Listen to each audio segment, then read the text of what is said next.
We'll talk politics for a second. We got Mark Cuban here, by the way. This is a guy who I've loved this guy from afar. He entertains me because I learn something new when I hear him talk about anything other than politics. Politics, maybe, but I want to get your take on just some market participant myself.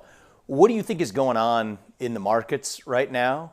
And I want to do the preface, if you don't mind sharing with the audience too, your brilliant move when you sold your first company. You're a guy who knows what direction markets are going. You're a macro No, I trader. wish I was a guy who knew what direction markets were going, right? I just, I tend to be somewhat conservative unless it's an industry I really, really know. But, today as we're doing this, obviously the market's had a rough day.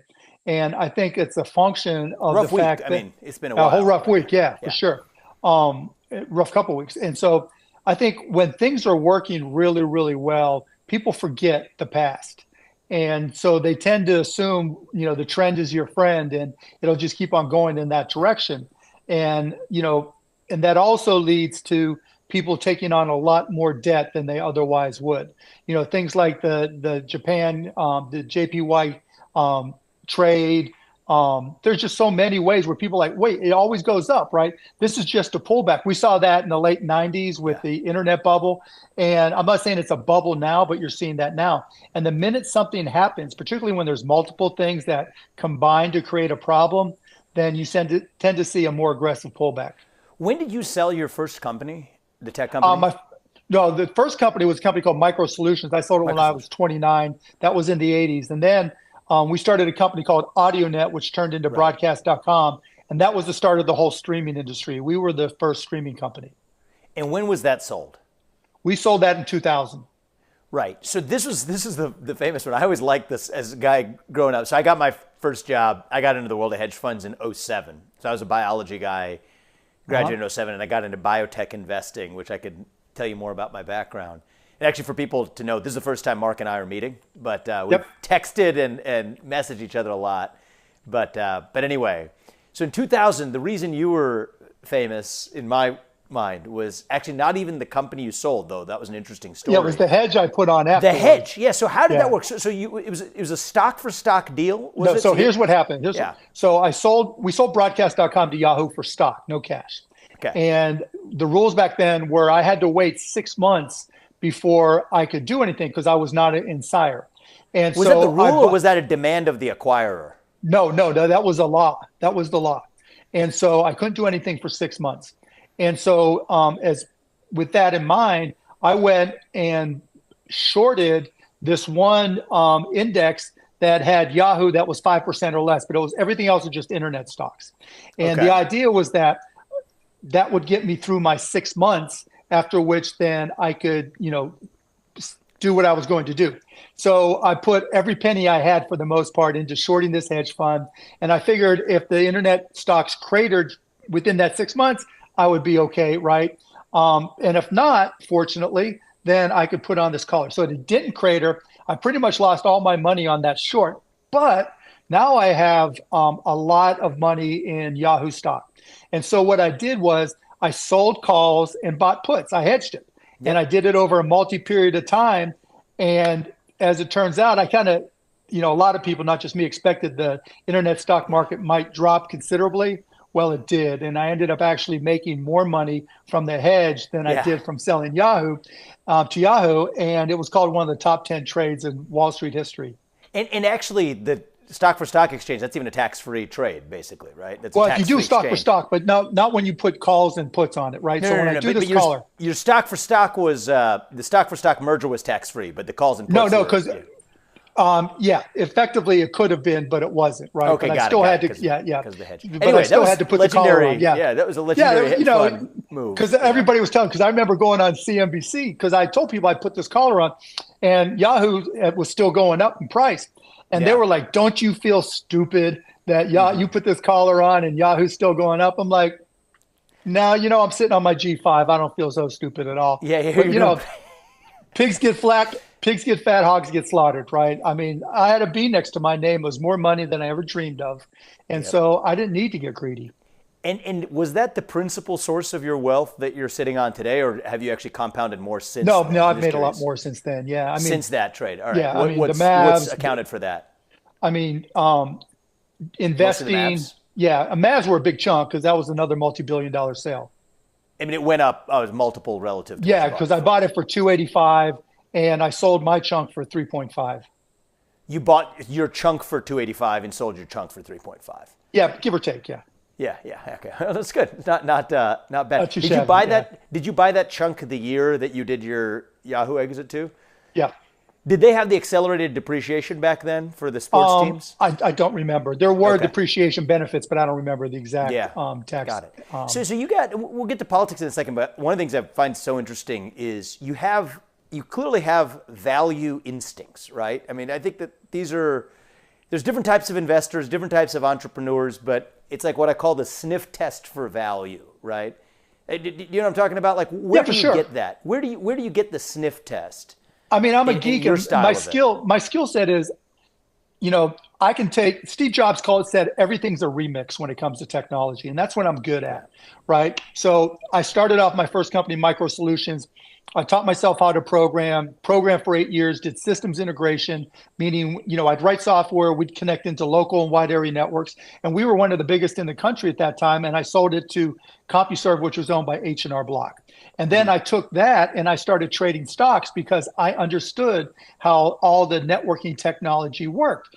And I mean, I killed it. I just killed it. I was making 80, 90% a year trading technology stocks because, like you said, when you understand something, like you understand biotech, right? Yeah. And once you understand it, you know that most people are trading on technicals, on emotion, on, value fun proposition. Life, the fun life running out, whatever it is, Whatever it may be, right? But when you understand what's happening behind that drug and you understand the plausibility of it being approved or not approved, and then the impact and the market for it, you have an edge. And that was the same edge I had. And literally, we took my trading success, created a hedge fund, and sold it within 9 months for more money. And then you sold the hedge fund. Yeah, like in 9 months, it was like nothing. Who'd you sell it? Who'd you sell it to? It was some guy who bought it. Okay, got it. So it's actually really interesting what you say. So I don't really talk about my business background as much, but actually it's kind of interesting today. Do you know much about the premise of the biotech company I founded, Roivant? Or not? Yeah, well, you go up, a big company would have some product or some drug. They couldn't get it approved, or they didn't see the market for it. They spent a ton of money doing all the preliminary work. You would come in and grab it and say, look, I can get this approved for a lot less money than this big company was going to sell. That we get it through the FDA and all the trials, which I can do more cost effectively. And then either I'll market it or I'll license it or sell it to somebody else and make a shitload of money. And they get a small piece of the action. Welcome to the American way, right? Right, exactly. And what's shocking is people don't, like, if you're not in it, you got to think that you'd make this stuff up, which is that a pharma company that's developed this drug and put hundreds of millions of dollars, sometimes many hundreds of millions of dollars in, what will usually happen is they'll have a new CEO. You got to love it when a new CEO comes in for a giant company. Because it doesn't fit. Yeah, it doesn't fit his vision. It doesn't fit our strategy, right? Right. And all the pharma companies like to do the same things at the same time because they used to hate cancer back when I became a biotech investor. Now they all love oncology, but they leave the other area, women's health or whatever, behind. And so Roivant's whole thing is, okay, it's sitting on your shelf, all right? We'll take it for pennies on the dollar. This is back when I was running the company. We'll take it for pennies on the dollar. But you get a royalty or an equity stake in the drug. Right, because you're going to mitigate the risk for you, right? Because you were going to have to spend a lot more money. The big company's going to have to spend a lot more money. They're not going to be nearly as effective or as efficient or quick to market as you are. Right. You get to be very precise on what you do because it's your only focus. It's not going to be 3% of a $50 billion portfolio. It's everything in your focus, which is is business 101. Yeah. So it was pretty obvious what you were doing, but most people don't have the balls to go out there and do it. So I mean, my only advice would be in biotech, and this is interesting, is if you did it with one drug, then you are just taking massive risk. But my point is this ARB exists across the board. Yeah, and that's what it is, an ARB, right? Do a whole portfolio, right? That's healthcare right now to this day. It is. It's just an ARB. It remains this because it's so regulated. And the fact that it's a regulated industry creates a lot of these market inefficiencies. Mm-hmm. The FDA process for developing drugs is highly regulated. It creates a lot of these inefficiencies. So the only thing is, some of the drugs we developed, didn't work, and that was part of the plan, right? Is you got to develop a portfolio. Not part of the plan, but it's part of the result. No, it's part of the. I mean, yeah. you plan for the reality that some of them aren't going to work, right? Correct. That's a portfolio. But if you actually believe in that inefficiency, do it enough times, you have more than enough successes. That's exactly right. That'll pay 10 times over for your failure. As long as you said, what was the term you used? As long as you have that vision to see what's going to work, and that vision comes from doing the homework. Yeah, exactly. So this is where I loved learning about you. So I was a kid at the time when you were sort of doing this. But just to age you a little bit now. Yeah, right. But I think it's pretty cool. You still have a young spirit. But so I was graduating in 07, but your story around 2000s would be one of these things where I was in biology. I didn't really study. I didn't come from the world of business when I entered hedge funds, but you read a lot. You sort of study up quickly. And I remembered studying up on the hedges you put on. It was interesting.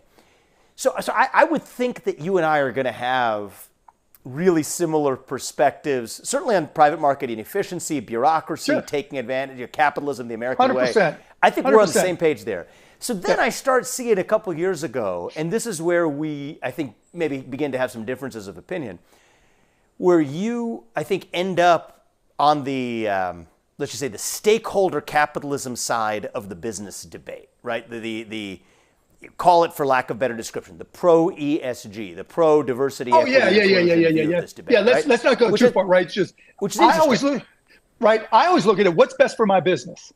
And if it's good for my business. I agree with that. So if it's good for my business, I'm not going to ask anybody to legislate it, but I'm going to tell you what's good for my business.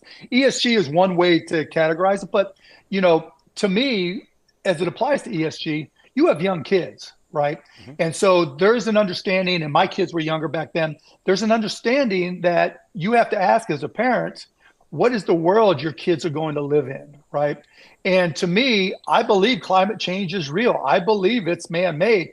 And if that is the case, I'm going to be for anything that mitigates that risk.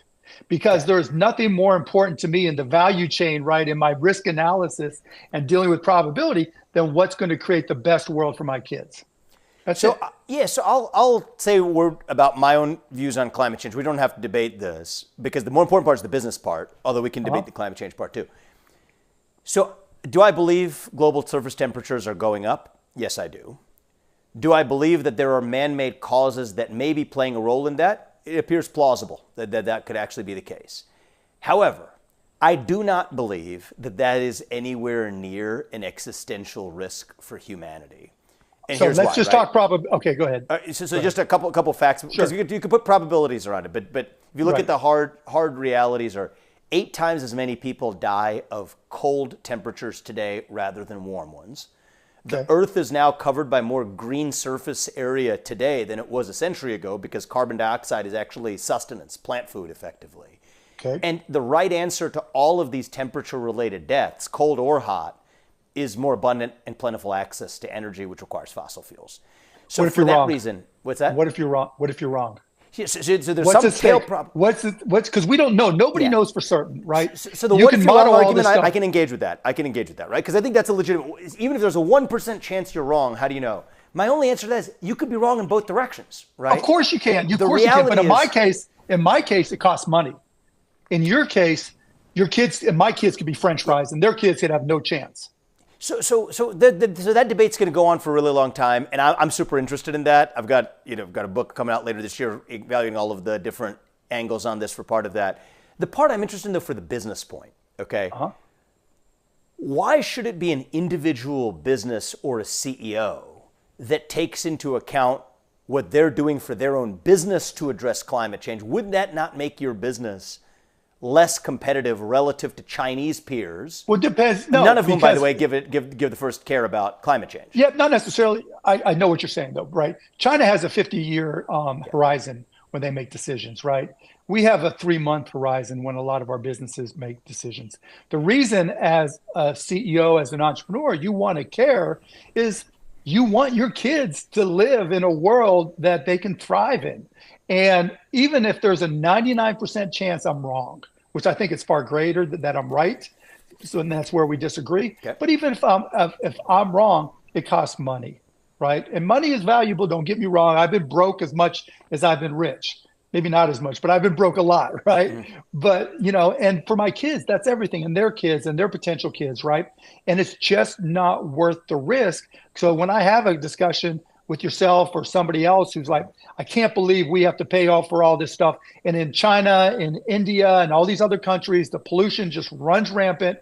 And so my answer to that is, first, you have to accept the fact that it's a risk, right? A greater than zero probability that man-made climate change could really have a catastrophic impact on the world. And if you believe that and you start working in that direction, then if you're a geek like I am and you trust technology and investing in it, then you can say, you know what, as long as we're working in that right direction, all these CEOs who are smart and start looking at potential solutions to be, net zero, or making investments in carbon capture or sequestration, whatever it may be, now there's a chance we can solve the problem and get to a point where it's not an imposition on every CEO around the world. See, look, I think the what if you're wrong framing is a good question to ask in all directions, 360 degrees. Because it applies, forces but humility. it's not a money question, right? Because it's not a money question. It's even if this is, let's just say climate change is not man-made, right? It's not man-made, and temperatures, because we're just in this cycle. For whatever reason, God's cycle says the average temperature in Minnesota in 16 years is going to be 120 degrees. Right. We don't know when we're... It's happened through history, but here's my point about the hubris of this, right? And this is something I've joked around. I'm offering this more tongue-in-cheek, but as a thought experiment. Could you imagine a movie, a dystopian movie you would make for the future, okay? Maybe we can co-produce this, where we are 200 years in the future. I've been nominated. Movies I've been a producer on has been nominated. I've been nominated for 7 Academy Awards. Is that right? Fact. I didn't know that. So I'm an executive producer on a movie that's coming out in September, which is actually about the challenging issue of child trafficking in the United States of America. I think it's good. I'll send you a copy, and I would love your feedback before it comes out if you have that kind of experience. Sure. But I'm not serious about making the next one I'm talking about, but I could be persuaded. 200 years from now, we are churning up coal plants that we have shut down because we're facing a looming ice age. And remember, in the 1970s, if you look at the cover of Newsweek or Time magazine, I'm not kidding you, there were cover magazines, you could look them up, which is what's coming as an ice age. Remember? I was alive back then. That was back when you were broke. Right, definitely broke. I'm just, it's longer rich than broke. But the reality is, that was actually the concern of the climate scientists as recently as 40 to 50 years ago. So the hubris to think that now, because we're going to restrict carbon dioxide But one thing that I think we can agree on, not just on the temperature, but on the effects for humanity, or how many people but I think we can agree, lack of energy access in the meantime. If we go back to the 70s, we can agree that the number one technological tool was an IBM 360, right? Which is not as powerful as your phone is today.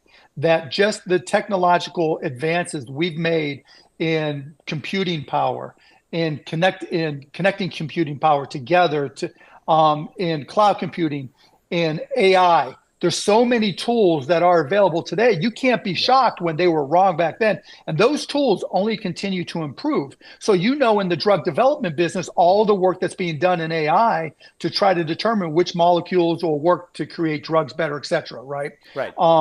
And so the same thing applies to climate change. So while it's great to say you can go back 50 years and say the predictions, overpopulation, we're going to freeze. Of course, there were a lot of insane predictions back then. They didn't have burning the tools. carbon. But they were saying but for carbon dioxide emissions. So they recognize carbon dioxide emissions are a problem. That's fine. It's fine. Yeah. So you create awareness of issues, and that's the beauty of technology. Yeah. Hopefully we get smarter and smarter and smarter, and the tools become better. And where we are today is where we're at. And what I can tell you from my own investments, looking and working with guys like Chris Sacca to say, okay, this could really fuck us all up. You have kids, I have kids, Vivek has kids. What can we invest in so that in the event it truly is man-made, in the event that we have no control, which we don't, over companies around the world that are polluting left and right, what tools can we create? And maybe some of those tools end up only being capable to the point like we have to keep, the temperature below this certain number, right? Mm-hmm. You just don't know what the parameters are going to be, so you've got to try to improve them all. One area of common ground is, because you use the word polluting, I think clean air and clean water is a totally separate issue, which Yeah, I'm of course. unambiguously defending. Yeah, right? clean energy is a good thing, right? No, You can argue I'm about clean air and clean water, right? So clean, Yeah, like the air as you a breathe goal, and the yeah. water you drink, right? That is, you could deal with that issue entirely independently of whatever you believe is going to happen to global surface Sure. temperatures or the climate. Okay. But so the climate issue we just touched on there. What about the diversity issue, right? Sure. This is the one where.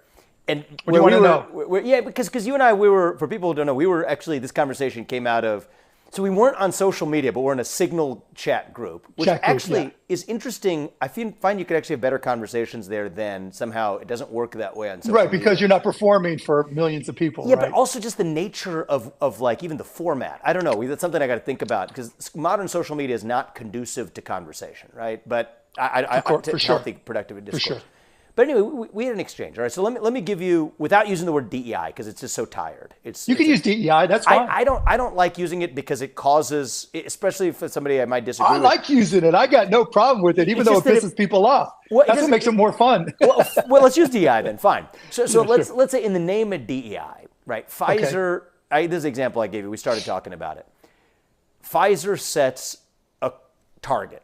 You can call it a quota, call it a target.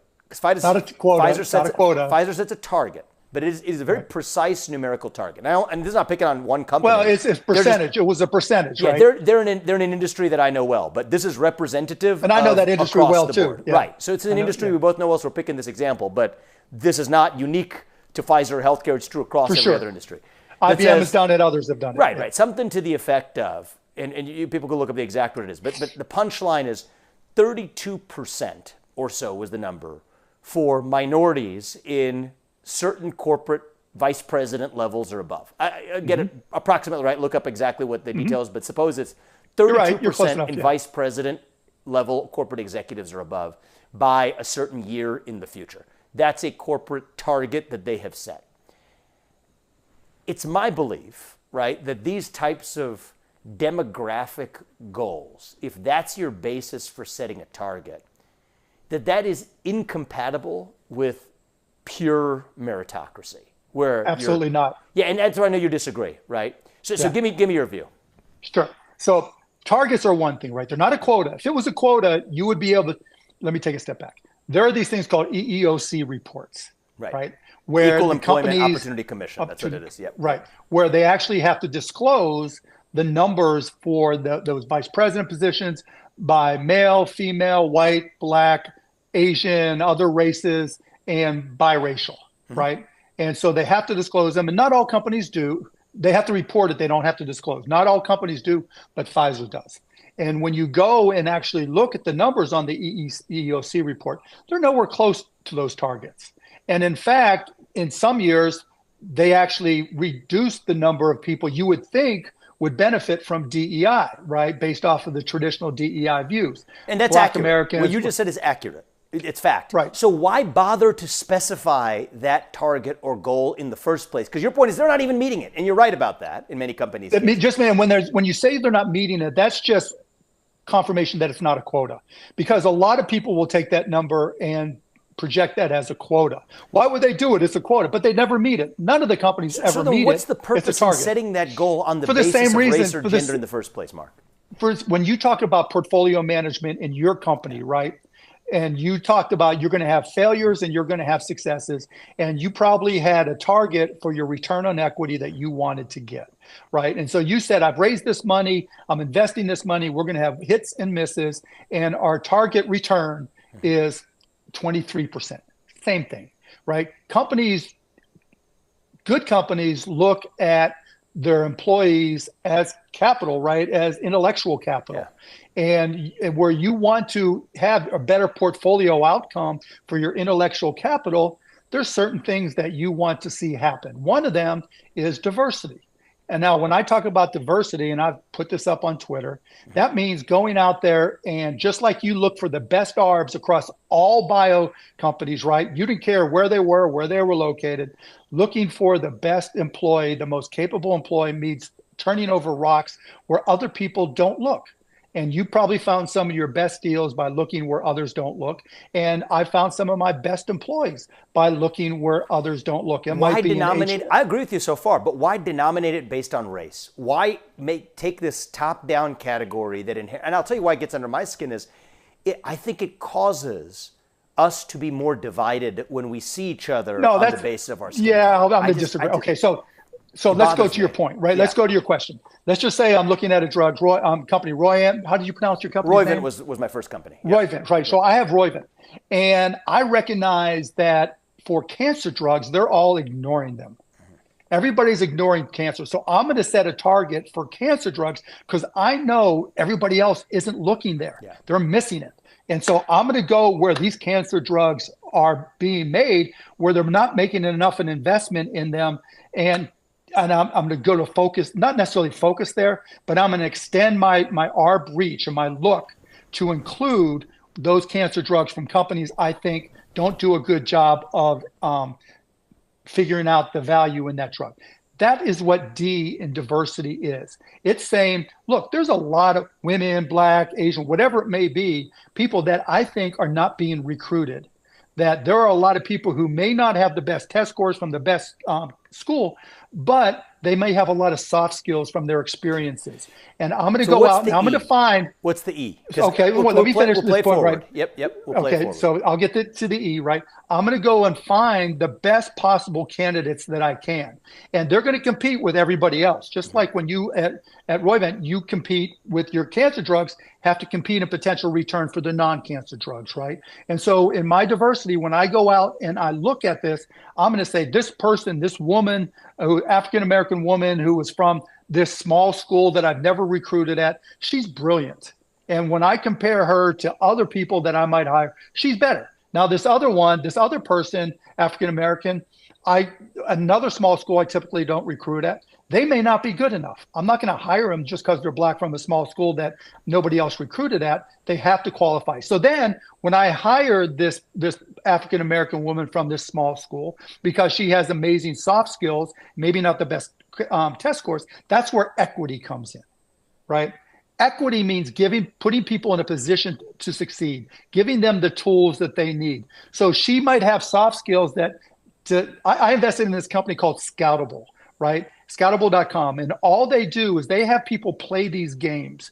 And when you play the game and thousands and thousands and thousands of people have played the game, it helps you it does, based off the results in the past you take, they'll compare them to other successful people in other vertical areas, right? Programming, bio, and they'll look for similarities. They'll do a statistical analysis and they'll say, look, this person who we found in the middle of nowhere doesn't have a computer science degree, but the soft skills that they have matches up perfectly to our best programmers. Okay. So we're going to take a chance on that person. And the E in equity says, we're going to give them extra computer training.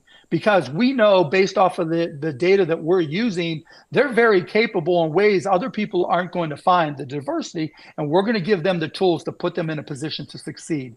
Whether or not they will succeed is up to the ability of us to train that person and up to their ability to live up to what we expect of them. If they don't, they'll get a chance or two like every other employee. They'll get, a report from HR saying, here's what you got to do if you're not doing well. And you still have to compete and you still have to do well. So that's the E. Here's my own just view on, getting to the best answers on anything, right?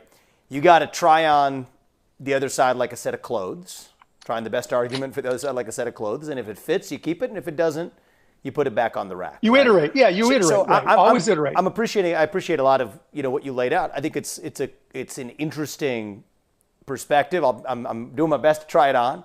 I'll tell you why, for me, it feels like it doesn't fit, okay? Sure. Is when I look at the results. Now, here's where you can measure the results. I'll give you a couple examples. So give you a couple examples in response. One is, one of the areas where you look at results of whether you believe you actually have a true meritocracy or not, where you could actually get the actual numbers to do this, is when you apply that same philosophy to the level of universities. So I know you're talking about it from the level of Two different worlds. Okay. Two different worlds. All right, so you do have different views then. You do have different views. Oh, yeah. Look, I think I've said If you this think about online the number too, of kids who are like Asian kids who can't get into a university because they got a 1600 on their SAT, two different worlds. good at sports, good at musical instruments, and can't get to the end of even their safety school. That is a direct product of a lot of the targets, even not hard quotas, but soft targets that these universities have set. Academics are different because the goal is different. All right, so we're on the same page. So we're already on the same page there. All right, so universities. So you're agreeing with me that DEI. So first of all, let's make sure we're on the same page. You're agreeing with me that DEI is good for business. No, I'm not agreeing with you there. I'm not agreeing with you. I didn't hear any. Well, because I was going to go to the universities, but it sounds like we agree on the universities. But let me. Look, if it were up to me, universities have too much overhead. So I think here's what I would say is on your definition of DEI and the way you define it, which I believe is quite different and far more sympathetic, to me at least, than the accounts that you might hear from other proponents of capital D, capital E, capital I. But on your telling of it, my pushback would not be that I disagree with a lot of what you said, but that it then makes DEI redundant. Okay, because if you're running a business, well, let's just go back to that sole metric that you evaluated in the first place, which is maximizing your return on equity. If that's your actual metric that matters, there are a million different targets that need to roll up into that. Of course. And they're not mutually exclusive. And of course, and it's different for different companies, right? So my view is it's got to fall out of the mission. It's got to be mission driven by the company. So every company. Of course it is. Yeah. So of course it is. If I may, right? So and when you go ahead. Yeah. Just to make sure we get the view on the table, because it's not the classical disagreement. It's just a slightly different type of disagreement. So let's say your company has a mission. Okay. I'll give you a good example, actually. This will be very personal to me. Let's say your mission is that you're a steakhouse, okay, and you want to serve your steakhouse chain, and you want to serve good, high-quality steak to your customers. Like any business, you're going to need different types of diversity to make your business successful. There are certain types of diversity you want, certain types of diversity you don't want. The kinds of diversity you might want people who are good wait staff, you might want people who are good at the cash register, you might have good managers, a good chef, okay. Even the kind of diversity you want, I would add a lot of diversity to the ranks of a steakhouse. I'll tell you why.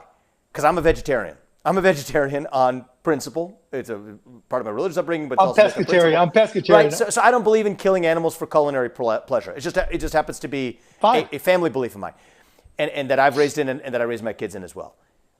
I respect the right of the steakhouse to go pursue its own mission. I don't think the government should be stopping them from doing it. But even though I would add diversity to the ranks of the steakhouse, I don't think that would necessarily make them better because it doesn't align with their mission. So every business has to ask itself what kind of diversity. Wait. So you're saying because you're vegetarian, how would they add you to the? How would you? I would add diversity. So my point is, I would add diversity where? Intellectual diversity, diversity of thought to a steakhouse, right? But I wouldn't be a good employee because I'm not aligned with the mission. Come on, Vivek.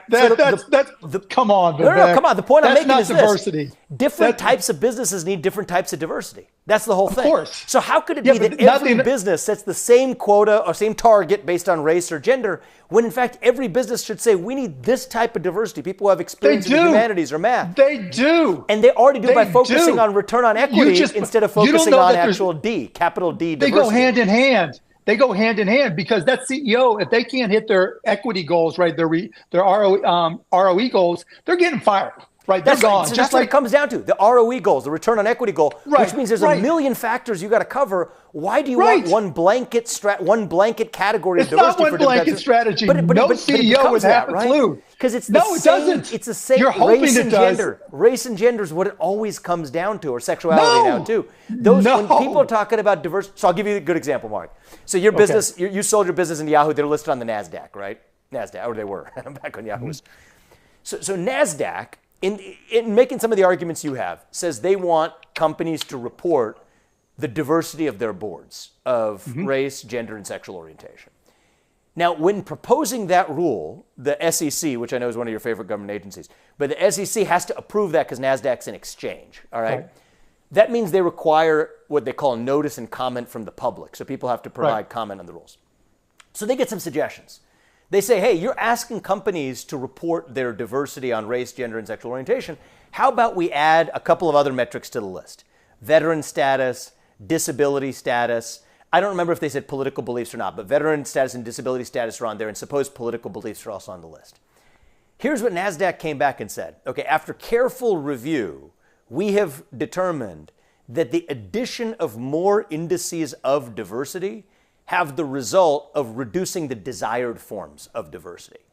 So what does that say? It says that every company should be evaluating for itself what kind of diversity matters for its own And you just told me an example that they did. You gave an example of where they did. Which is right. Which is, what do you mean? You said NASDAQ wanted to have ESG type parameters. For any company that lists on NASDAQ, they say you have to tell us race, gender, and sexual NASDAQ diversity. said that, right? Yeah, NASDAQ for the companies that are listed and traded on the NASDAQ. So NASDAQ is a company, it's a public company now, but it has its own CEO, it has its own board of directors. So they made the determination that it would be in the best interest of their business, right? They went to the SEC to get comments, correct? Right. The SEC came back and expanded those. The NASDAQ said that works counter to what our goal is. Yeah, but this is not for NASDAQ as a business. This is NASDAQ's listing standards for any company that's trading on the NASDAQ. Right, but they're a business who gets to determine. Yeah, NASDAQ competes with the New York Stock Exchange. But the point NASDAQ competes. But the point is, if it was actually, of course, they compete with a different exchange, so people go to the New York Stock Exchange or a new exchange that would form. Or no exchange, yeah. But the reality is, do you believe that NASDAQ's own, because this is all in the name of DEI, do you think that their goal for every company, right? You have how many companies listed on the NASDAQ? 1,000 companies, whatever it is. Hundreds of companies. There's only like 5,000 total public companies now, and that's a problem. Right. But that's a different conversation. Actually, we do make it a lot harder to be a public company. Let's say hundreds of companies on the NASDAQ, right? Let's say hundreds of companies on the NASDAQ. A couple thousand, yeah. So in that case, why would, for those couple thousand companies on the NASDAQ, why would it be the case that only those three parameters of capital D diversity are interesting?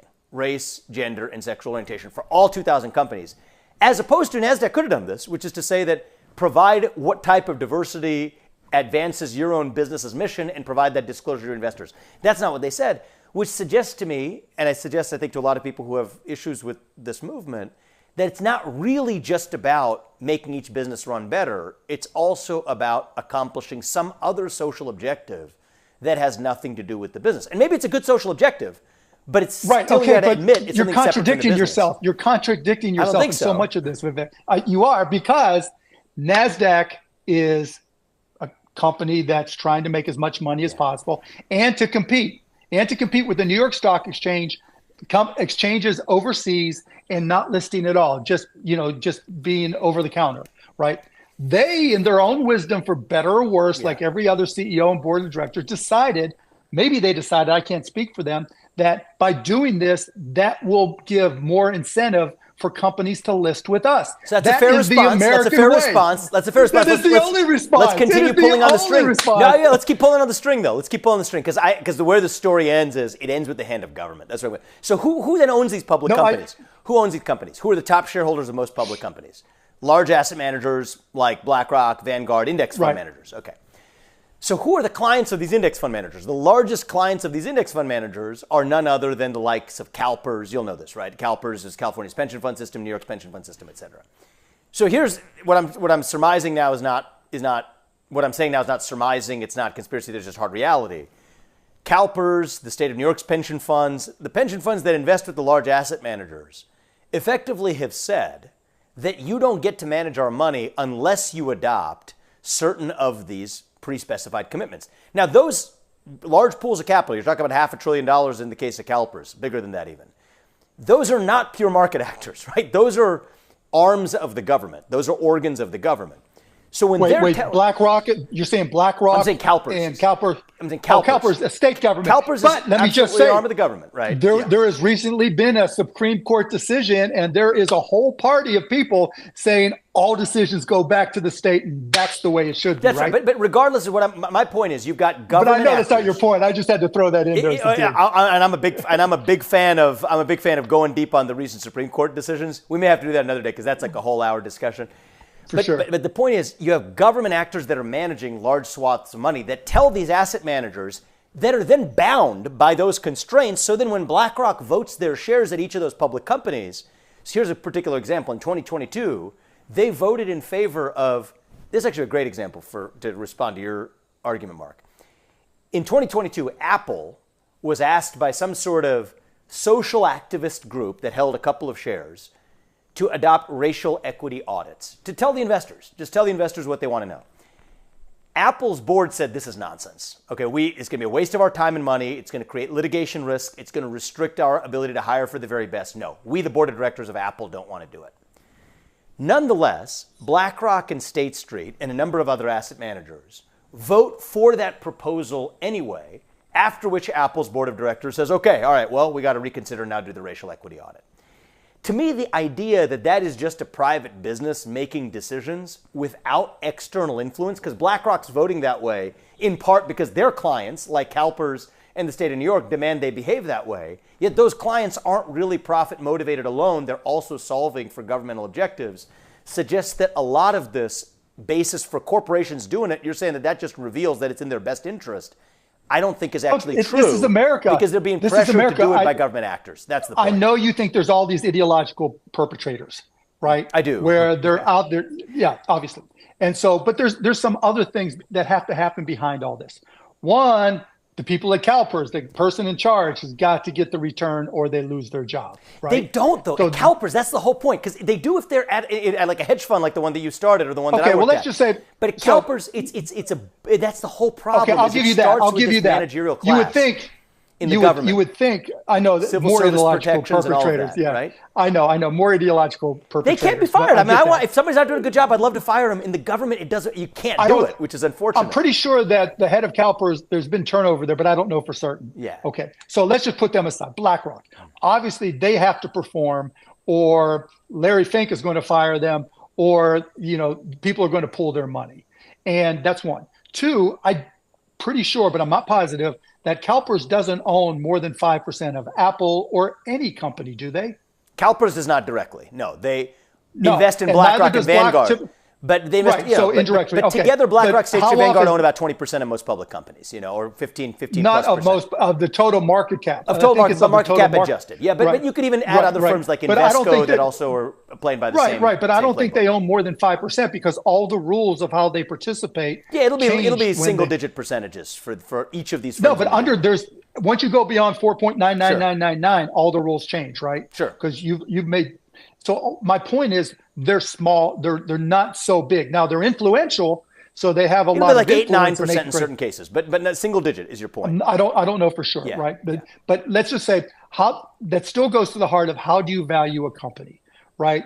There's a couple ways to value a public company. It could just be supply and demand, which means the more demand you create for the stock, the price goes up, right? Yeah. And then there's the discounted net cash flows of the net present value of the discounted net cash flows, right, which go into determine the stock price if you do it on Benjamin Graham type style, right? That's what makes decisions.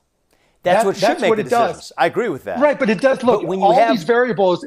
I think you have a lot of as much as you want to make these guys, as much as you want to make these. So you've got CalPERS. And you've got some other large states. State of Texas does it the exact opposite way. They put their finger on the scale, by saying banks can't do this, banks can't do that. So it goes both ways. But the realm of the world today, or the country today, is we're letting states make those decisions. And so if you want to take Texas not allowing companies to invest, or not allowing banks to have DEI programs or whatever. Gas, whatever. Yeah. Right, whatever it is. Right? It goes both ways. It's a longer discussion. Let me finish. I like this. No, but let me just finish that real quick. Stuff. Yeah. Okay. So then all of a sudden, it still comes down to what's the company's worth. What is the company worth, right? Because if BlackRock can talk until they're blue in their face, they can make proposals till they're blue in the face. But if the company can't perform and reach the thresholds for performance that they need to, what BlackRock says doesn't matter, because big enough to get in, big enough to get out, right? So while we can point the gun at them and say, oh, this is awful what they're doing and saying, it doesn't matter. So that's the area of common ground. This is an area of common ground. This area of common ground is actually still a belief in the market to be able to solve a lot of these problems. So actually, one of the companies I started since my time at Roivant was a company called Strive. Are you familiar with that or not? Okay. So actually, to your point, because this issue itched me, I wrote a book called Woke Inc. about a lot of what I saw as some of the inefficiency introduced by the committee class that's taken over a lot of our culture. What is this with all these classes? The committee class. You got Rufo, Andreessen. Like, there's this whole ideological group that meets on Sundays, right? And like, it's the smoke-filled room. You conspiracy theorist, Mark. So, no, it's like all these people that went to Ivy League schools and got trained by former Black Panthers that now are infiltrating the HR departments, and they're all grouped together. The HR department just needs some of ways. these HR departments. We just need to downsize them by about 80%. But anyway, what my point was actually going to be overlapping with one thing you said is believing in the market for people to at least solve these problems. So the company I started was Strive, which basically says we'll offer the same kinds of index funds that BlackRock and Vanguard offer, but without proxy voting or without shareholder engagement that favors ESG goals. Great, good for whatever you. Maximize value. And you know what? There's been, from a retail perspective, launched less than 2 years ago was its first fund. The AUM has grown at a faster rate than JP Morgan in their first year when they entered the same line of business because the market exists for it.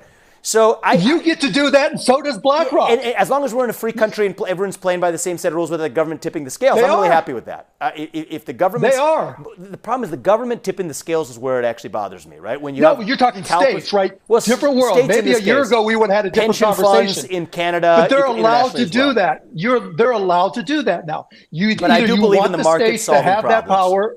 I do believe in the market solving problems. And so there's an area of common ground. Here's where the market is not allowed to solve the problem, though, right? Because even if you're a contractor with the government, so even outside the realm of asset management now, anybody who's a federal contractor, and that's about 20, people think that's a small percentage of the workforce. It's a big number. Yeah, it's a big number. It's about 20% of the workforce works for an employer that could be classified as a federal contractor bound by these rules. You have to, not because the market says so, but because the government says so, actually have certain goals that you have to hit when it relates to the diversity or the demographic attributes of your workforce. That's not coming from the market. That's coming from the government.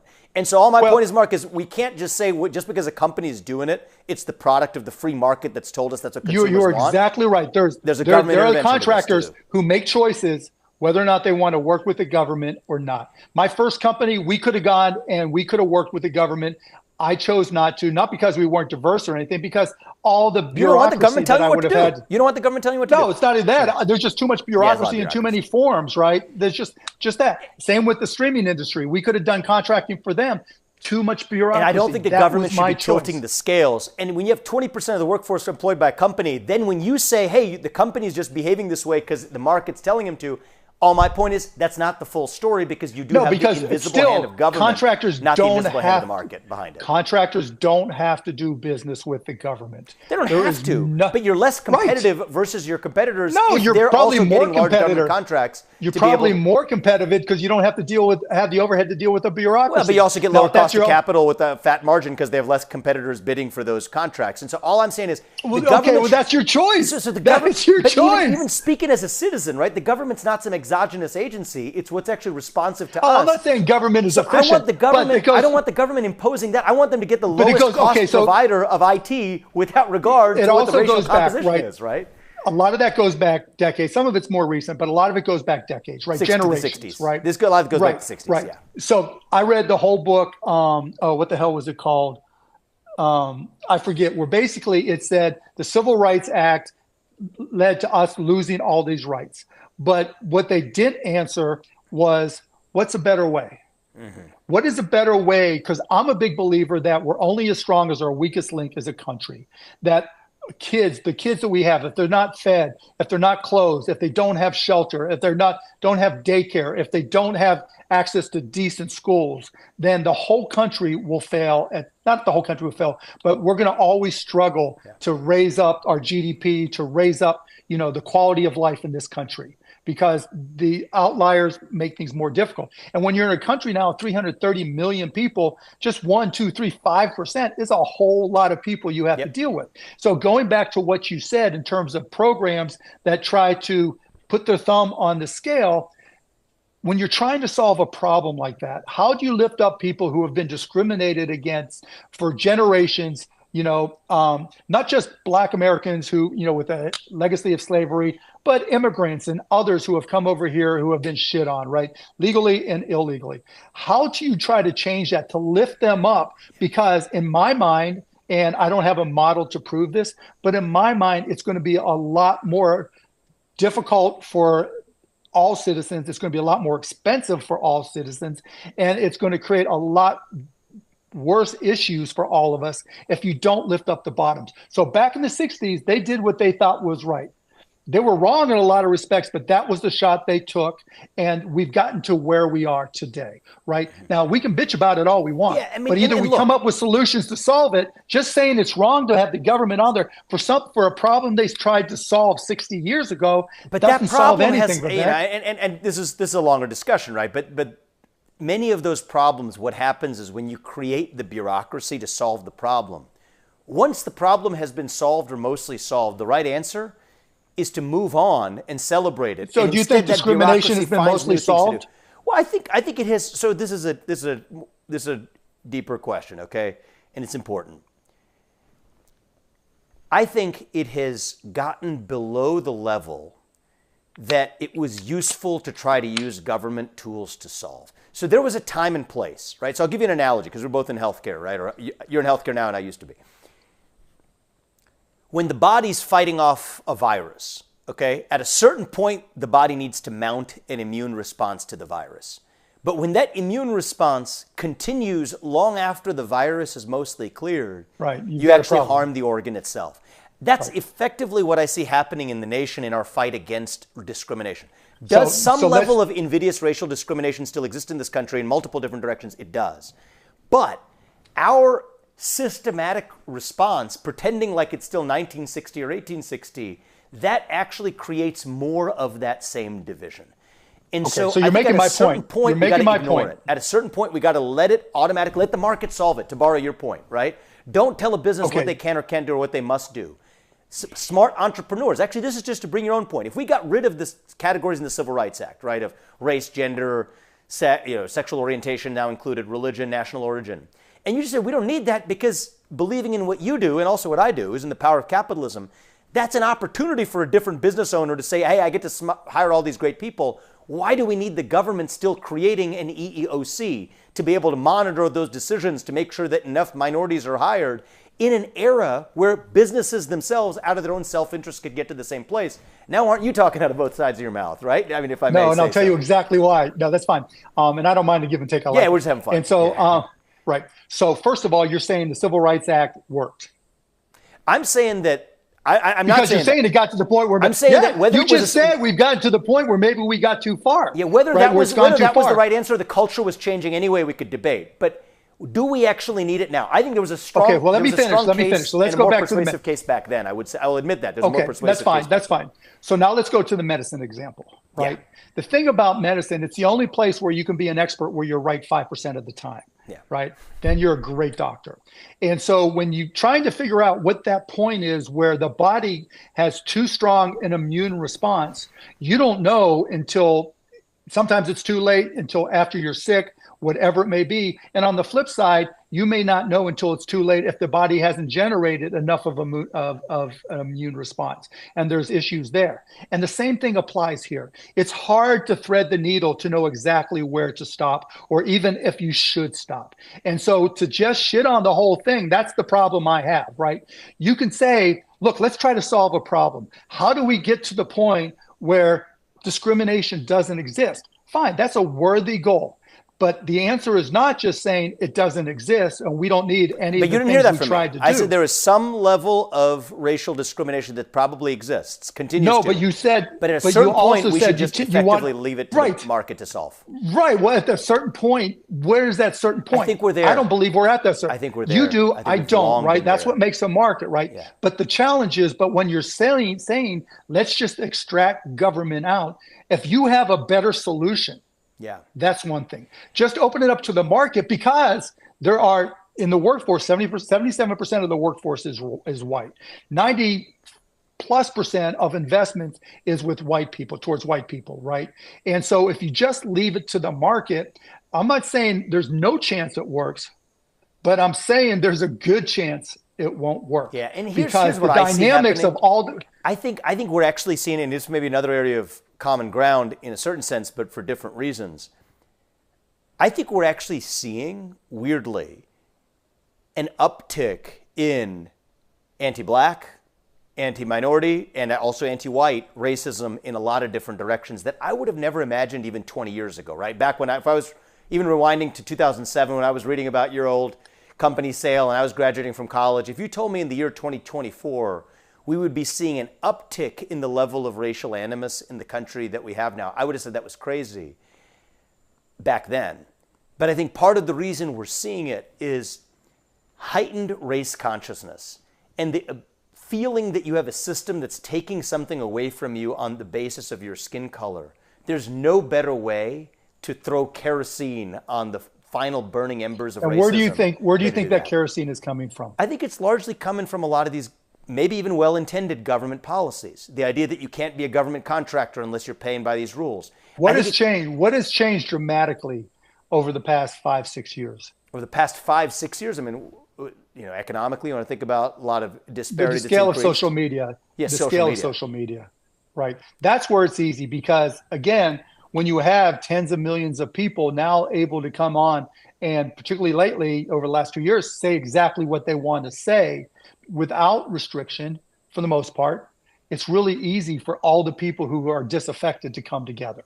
Right. And when they come together, it's easy. Isn't that a good? I mean, no, I'm not saying. I'm just saying it's a reality. There's a lot of things I think of social media wrong, but the idea it's just a reality. Freely is a good thing, right? It brings us together. Yeah, I just see it as a reality. I'm not trying to shut anybody up, and you'll never see me try to cancel somebody. I think that's the worst from either side, right? Yeah. I've never and would never try to cancel anybody, but right, the reality is that we can't presume, given all the hate that is evident to us on social media, you can't presume that there isn't a need for beyond just the marketplace. Mm-hmm. That is my point, right? It is so evident, this increase in hate. Now, I understand the perspective. I read Rufo's book, right, about decentralized support and all that. And I understand the perspective that, okay, if we took the federal government out of it, and we took the DEI and the woke ideology out of it, and we moved a lot of the problem solving, if you will, the power to, and the decentralized basis to local school boards, et cetera, it's all going to change, which I think is horseshit, right? Because there's just too much hate.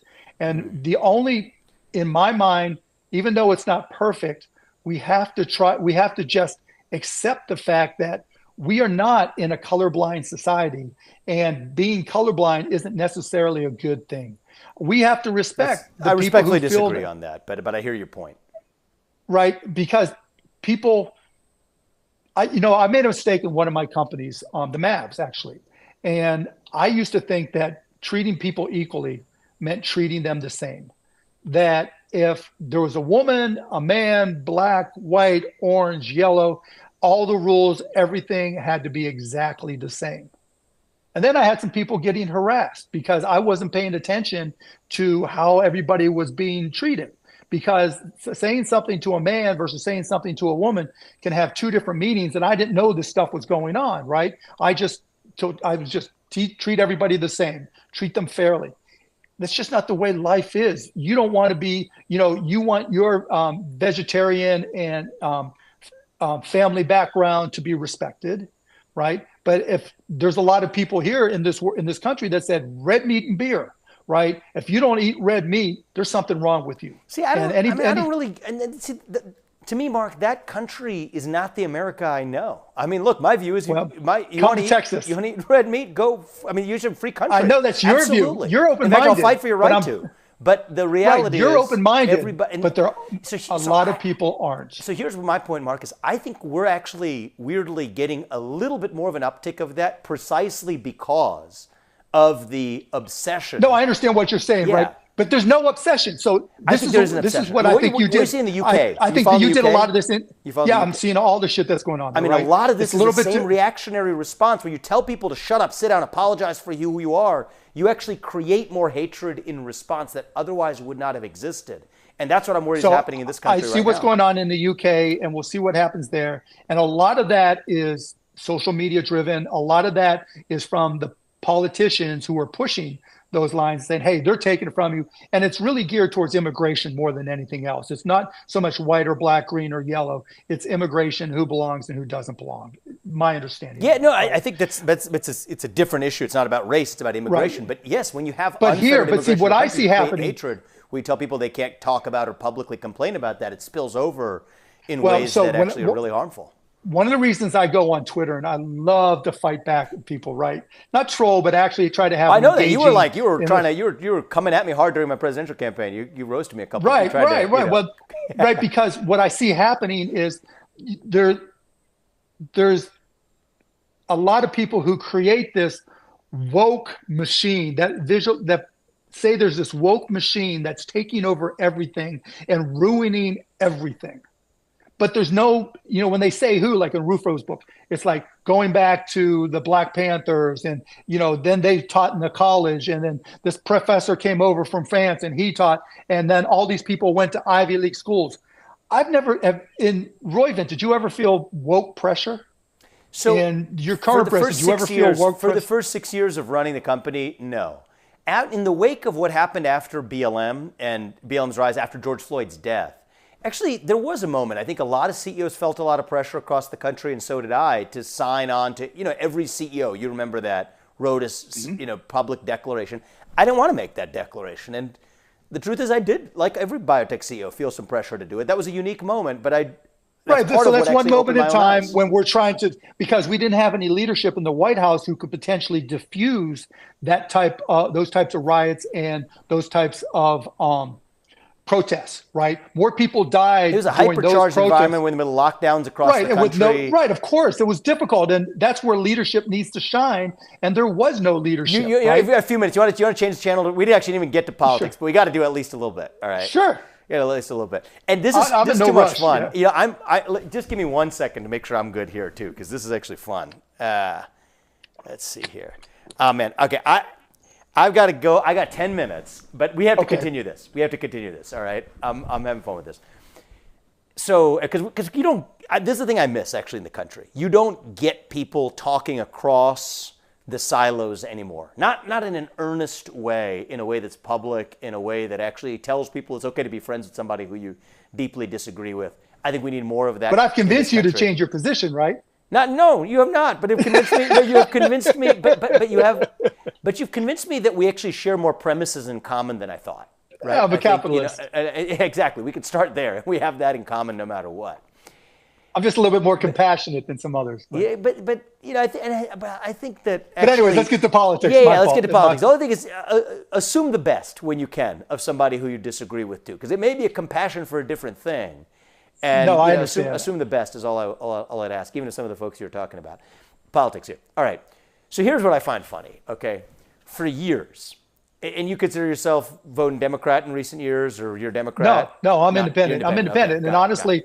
If there was a non-MAGA, when Biden was the candidate, if there was a non-MAGA Republican candidate, I probably would have voted for that person. So, and it just maybe to you depends on, I would like to convince you on this another day, it depends on how you define MAGA, right? Making America great. I don't think you object to that. In fact, I think you believe some of the things you just talked about here. That's a presumption that it wasn't great before. I'm an American exceptionalist. I'm an American exceptionalist too. I think we need to make America greater than it has ever been. That actually should be the goal. Well, that's not what they said, right? Make America greater than it has ever been before. So here's the funny thing. Here's the funny thing on the politics of this, because I know you're on the other side of this. You're supporting Kamala Harris for president, right? Correct. Okay. I'm supporting Donald Trump for president. But here's the interesting, before we get into the side tizzy that'll send political discussion into. For years, right? For years, the concern of many earnest Democrats in this country was that the Republican Party was oppressive on issues like abortion, was thoughtless on issues like gun control, believed in leaving the working class behind, was intervening in foreign wars in places like Iraq that expended our taxpayer money and left the country worse off. That was the real concern that people had, is the Republican Party was... For Democrats, yeah. Yeah. They were ideologues, right? The Republican Party were ideologues on guns, abortion, foreign wars, and leaving the working class behind. And again, I'm not a Democrat. I'm an independent. I know you're not. Fair enough. Well, now I know that. Now you mentioned that, right? But But we can have the discussion either way. So it's not necessarily addressed at you, but we're talking about this. That's fine. No, I understand. So now you get a candidate, and here's the thing that most people don't realize, who's actually not an ideologue, certainly on historical Republican terms at all. Not an ideologue at all in any sense, actually. Who on abortion is against a federal ban on abortion, is a little bit more pragmatic, you could say, is in certain other issues. On gun control is softer than some Second Amendment advocates, even myself in many cases, would advocate for. You have a foreign policy that is against fighting pointless foreign wars or intervention, a Republican who's publicly against that old Iraq war. And yet now the criticism of that candidate is that, he's not principled enough. Right? So from the Democrats. Well, yeah, but let's talk about that. No. You're mixing the principle that people are talking about. It's ethics. The man told Mike Pence not to certify the election. The man called the Secretary of State, or was it governor? I forget, and asked for 11,072 votes. The man has stolen from more hardworking Americans. You were against Trump in 2016, though. You were against Trump in 2016. Right, but he was unethical then, and he's still unethical. And in 20, right. That's right, but that's the whole point. I actually started off supporting Donald, and then I got to know him better. When did you support him? Like 2015, I was like, he's great. He's he's not a typical Stepford candidate. I thought that was a positive. I would think that's a positive, right? A business guy who's pretty practical, but then I got to know not him. Ideological. A big part of that is I didn't think he had a chance, and so I just wanted to kind of screw things up in traditional politics that I'm not a fan of. Okay, but the bigger supportive. Okay, that's kind of funny. Right. But the bigger point is Trump University, Trump Soho, stole $4 million from a friend of mine that had sued to get it back. Mike Pence, 40 out of 44 people. Just take a look at the 4 years, because each of these are just going to be separate sort of personal attack rabbit holes. Look at the country in those 4 years. No, they're not personal attack rabbit holes. They're legitimate things that actually happened. So do you think the country, do you think the economy prospered and border crossing issues were far better under Donald Trump under those 4 years than they've been in the last 4 years? You disagree on that premise too. No, because if you look at border crossing, what was Obama's nickname?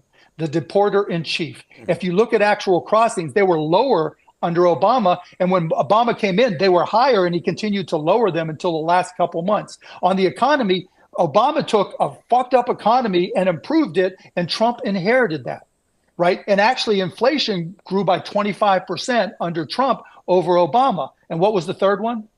You get border and economies where I started talking about. Right. So we hit the all-time low on border crossings in about 2019, 2020. Okay. Are you sure about that? Are you sure? It's actually the chart that Trump was turning to when he got shot, right? That was exactly right, but that doesn't make it right. So it went up in the first 2 years, but then they only implemented the Trump controls about a year and a half to 2 years. Let's just put that off to the side, and we'll check that to make sure that border crossings weren't lower under him. Remember, the lowest point was lower than it's ever been. The lowest point, I'm not saying the average, but the lowest points was lowest than it's ever been. Yeah. Okay, we'll check. But Obama deported a multiple of the number of illegals that Trump deported. Which you're in favor of, by the way? Are you in favor of deportation? I don't have a problem if they're here illegally. Just do it compassionately. Don't just stick them in a cage. But I have no problem with removing people who are here illegal, particularly recent. Because who knows the number, 10 million, 11 million, whatever it is. But you can't just all of a sudden, how you approach it is critical. And Trump has not said a word about it yet. And he's been talking about it forever. But again, that's not the core issue. You want to talk about lives. That is a core issue. Crime and economy. I get that. But you know what? The one certainty about the office of the President of the United States is the complete uncertainty. That you have no idea what comes next. Would you agree with that? Yes. Okay. And so in my mind, and I think a lot of people's minds that oppose Donald Trump, is that you want somebody there that is educated on the world, but more importantly, just is ethical, right? So that they make ethical decisions. You want somebody when there is no precedent, it's never happened before. You want somebody that has hired not people who are most loyal, like Tony Soprano might have done, but hired the very best people. And those people want to stay and work for them, not that they're loyal. You want somebody whose first inclination is not to do what's in their own best personal interest. So right? Can I just say, you can't deny that's Donald Trump. I'm reluctant to get into, because I'm not a particularly partisan hack type Republican versus Democrat person. This has nothing to do with partisan. And so I'm also very critical of the Republican Party. So I'm reluctant to say what I'm about to say. But you know, like when you think about this, right? You look at someone like Biden over the 4 years. I know it's Kamala Harris, the nominee now, but what is your attitude towards the fact that you talk about self-interest? Nothing bothers me more than politicians looking after their self-interest when they're in office. What is your perspective on, while Joe Biden's the vice president of the United States, his son serving without a qualification or an iota of a qualification on the board of a Ukrainian state-affiliated energy company? That's ridiculous. That's ridiculous, right? It was a mistake. Yeah, but his son was an adult in his 40s, right? As a parent I can't control my teenagers. You're not going to control an adult. But there's good evidence that he's not looking the other way. And he's going to jail. And that kid is going to jail. And on top of that, felony gun possession charge. No, I get that. But on top of that, you had Comer and others who tried to impeach Biden and did a complete investigation of it, and who came to the conclusion that there was no there in terms of the big guy, right? So, but let's just say it was completely investigated, and we haven't even gotten into the Mueller report, right, and what they came out with. Yeah, but the Mueller report, that's actually a great point to talk about, because that impeded the first 2 years of his presidency on the basis of that's not the issues. Yeah, but you're talking about policies. The heart of this. Look, I am concerned about policies. I'm deeply concerned. I have to admit. No, I'm not unconcerned. I'm not unconcerned about policies, right? But it's just like a CEO of a company. Would you hire somebody that has a long history of stealing from people, of being unethical? You would not, and you know it. Is Donald Trump a perfect person? No, he is not. Am I a perfect person? No, we're not talking about minimal imperfection. Are you a perfect person? No, You're not. No, but we have to ask ourselves, who's the actual best president? Have you ever stolen money? I've never stolen money from anybody, no. Either have I, right? Have you ever had a company? I have no evidence to say that Donald Trump has either. Oh, I do for sure. Ask Barbara Corcoran, right? You know, she had to sue to get her money back. Ask anybody from Trump University. Ask people who bought condos in Trump Soho. Ask people from, Trump Foundation that gave money there. Ask people who are giving money today, and he's using that money for his legal fees. So, this isn't like a little discretion. This is a habit. Mark, that's why I can't support him. Yeah. So look, I think that's less about politics and more about maybe like a criticism of one man. But that's the whole point. So look, you were talking about ethics. You would not. Have you ever told any of your employees to short pay a vendor just to try to save some money? No. Either have I. Right? What do you think about somebody who does that? You know what was crazy to me during the trial? I think a lot of what's happened is, because you saw this in the New York trial. I don't know what your perspective is on the New York trial or how closely you followed that. Yeah, I did. I think that trial is fundamentally unjust against Donald Trump. Right? Do you agree with that? Let's just say it is. Do you agree with that? I don't. No, not necessarily. Because I think if you're in the position where if you say a prosecutor comes for you, right? Because you're a business guy, you can empathize with this, right? If you're running a company, I've had the SEC come after me, so I get it. But let's say you have a lawyer's bill that comes in and you classify it as a legal expense, all right? But part of this was you were paying off hush money to Stormy Daniels, and the government's theory of the case is no, you should have classified that as a campaign expenditure. Think about this.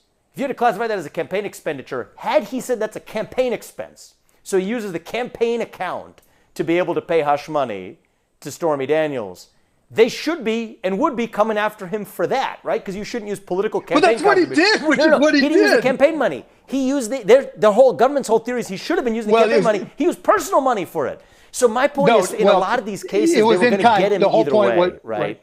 Okay, so first of all, Hillary Clinton did something. And I just worry a lot of this has created distortion. My guy here is giving us like signs we got to. No, I'm going to this magazine interview. This is fun. If you're down for doing this again and continuing, I would love it. Hey, do you know? This is random. Do you know Reid Hoffman or not? Not really. Barely. A couple emails. I actually was interested in getting, because he also seems like a guy who more than you. I mean, I would really disagree with him, but he also seems like a smart guy, and he's come up a couple of times recently. So he's a smart guy. If you happen to know, because I've never had any connection with him, I disagree with him on a lot of things, but some of his advice for Kamala Harris I thought was pretty interesting. I mean, if his advice to her, as I was reading publicly, because I was fascinated by this, is fire Lena Khan and distance yourself from what he calls the Trump-Biden tariffs.